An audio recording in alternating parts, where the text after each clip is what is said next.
তেল দিয়ে নয়, পানি দিয়ে বানাতে পারবেন এরকমের নরম তুলতুলে রেস্টুরেন্টের মতো আলুর কুলচা। ঘরে থাকা অল্প কয়েকটা উপকরণ দিয়ে এটা বানিয়ে নেওয়া যাবে, আর বানানো খুব সহজ, আর খেতেও হয় দারুণ। রেসিপিটি ফলো করলে একদম হুবহু রেস্টুরেন্টের মতো বানিয়ে নিতে পারবেন বাসাতেই। এখানে নিয়ে নিচ্ছি 2 কাপ ময়দা, দিয়ে দিচ্ছি পরিমাণ মতো লবণ বা হাফ চামচ লবণ। এখানে দিয়ে দিচ্ছি 3-4 চামচ চিনি। শুকনো উপকরণগুলো একটু মিশিয়ে নিব।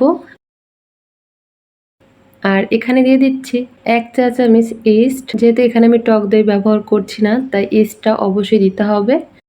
আবার একটু মিশিয়ে এখন এখানে দিয়ে দিচ্ছি নরমাল তাপমাত্রায় থাকা পানি। অল্প অল্প পানি দিয়ে মেখে নিব।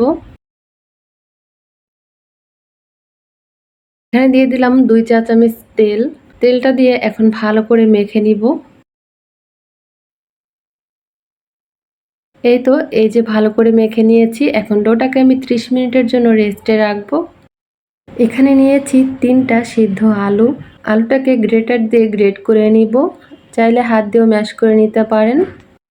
এখানে দিয়ে দিচ্ছি পরিমাণ মতো লবণ, 1/4 টিস্পুন লবণ দিয়েছি। আর এখানে দিয়ে দিচ্ছি হাফ চা চামচ গরম মশলা। এটার মধ্যে সব রকমের মশলা আছে, তাই আর অন্য মশলা দিলাম না। এখানে নিয়েছি 1 টেবিল চামচ ধনিয়া পাতা কুচি, মাঝারি সাইজের একটা পেঁয়াজ কুচি, আর 4-5টা কাঁচামরিচ কুচি। এখন ভালো করে মেখে নিব।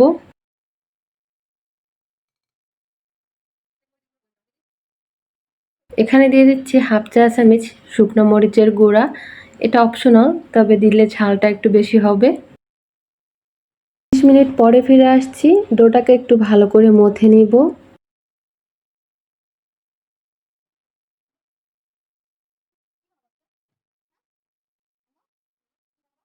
এরপরে ডোটাকে আমি এইভাবে ছোট ছোট করে লেচি কেটে নিব।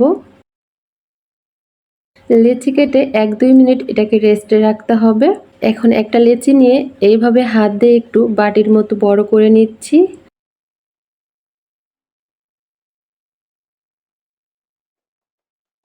তারপরে এখানে দিয়ে দিচ্ছি তৈরি করে রাখা আলুর পুর। এটা পরিমাণ মতো দিয়েছি, যার যার পছন্দ মতো দিতে পারেন। আলুর পুর দিয়ে এইভাবে ভালো করে মুখটাকে আটকে দিতে হবে।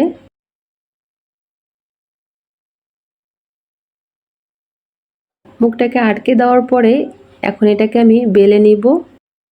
অনেক জোরে বেলা যাবে না, আলতো করে এইভাবে বেলে নিতে হবে। যে যতটুকু করে বানাবেন ঠিক ততটুকু বেলে নেবেন। উপর দিয়ে এখন দিয়ে দিচ্ছি কালো জিরা। কেউ চাইলে এটার পরিবর্তে কালো তিল দিতে পারেন, এটা জাস্ট দেখার সৌন্দর্যের জন্য দিচ্ছি। এরপরে দিয়ে দিচ্ছি সাদা তিল। উপর দিয়ে আবারও দিয়ে দিচ্ছি ধনিয়া পাতা কুচি। ধনিয়া পাতা কুচিটা এভাবে সবখানে ছড়িয়ে দিয়ে হালকা করে একটু বেলে নিব, যাতে সবকিছু ভালো করে রুটিটার উপর লাগে। এখানে একটা প্যানে কিছুটা পরিমাণ পানি দিয়ে দিলাম। পানিতে বলক চলে আসার পরে এইভাবে একটা করে আলুর কুলচা দিয়ে দিব। দিয়ে দেওয়ার পরে এটাকে ঢেকে রাখবো, আর চুলার আঁচ মিডিয়ামে রাখবো। এটা খুব সুন্দরভাবেই ফুলছে। ঢাকনাটাকে সরিয়ে নিব যখন পানিটা শুকিয়ে যাবে। এরপরে এইভাবে উল্টে দিব। এটা স্বাদ বাড়ানোর জন্য উপর দিয়ে দিয়ে দিচ্ছি ঘি। ঘি এভাবে ব্রাশ করে দিচ্ছি। কেউ চাইলে ঘির পরিবর্তে তেলও দিতে পারেন। আবারও এইভাবে উল্টে দিয়ে উপর দিয়ে ঘি দিয়ে দিব, আর ঘিটাকে এইভাবে ব্রাশ করে দিব।